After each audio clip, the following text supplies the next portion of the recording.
ఏపీలో కొత్త ప్రభుత్వం ఏర్పడింది. 12వ తేదీన ముఖ్యమంత్రిగా చంద్రబాబు నాయుడు ప్రమాణ స్వీకారం చేయబోతున్నారు. ఇక్కడ వరకు అంతా బాగానే ఉంది.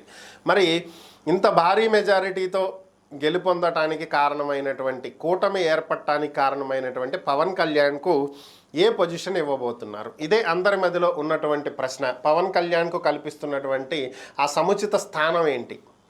సో ఈ విషయం కనుక మనం ఒకసారి పరిశీలించినట్లయితే, ఒక్కసారి క్యాబినెట్కి సంబంధించి వీళ్ళు ఉండొచ్చు, క్యాబినెట్లో వీళ్ళకి ఈ స్థానం అని చెప్పి కొన్ని మన దగ్గర ఉన్నాయి. యాజ్ ఇట్ ఈజ్ ఇదే జరుగుతుంది అన్న గ్యారంటీ అయితే ఏం లేదు. జస్ట్ ఇది ఒక అంచనా మాత్రమే.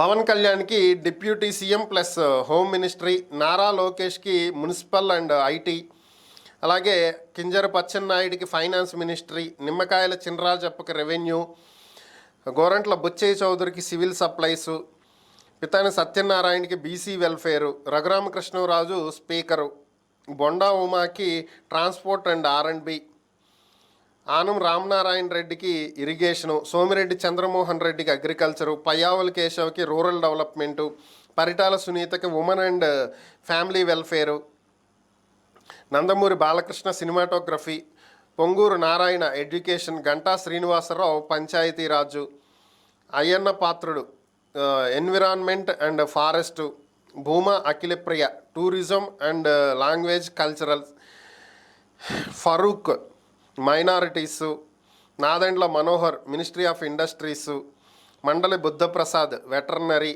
Kamineni Srinivas health, Vishnukumar Raju endowments, Konathala Ramakrishna power and energy, Jyothula Nehru excise department. So ఇవి ఉండొచ్చు, వీళ్ళకి క్యాబినెట్లో చోటు దక్కుతుంది, ఈ స్థానాలు వీళ్లకు ఇచ్చేటువంటి అవకాశాలు ఉన్నాయి అనేది ఒక అంచనా.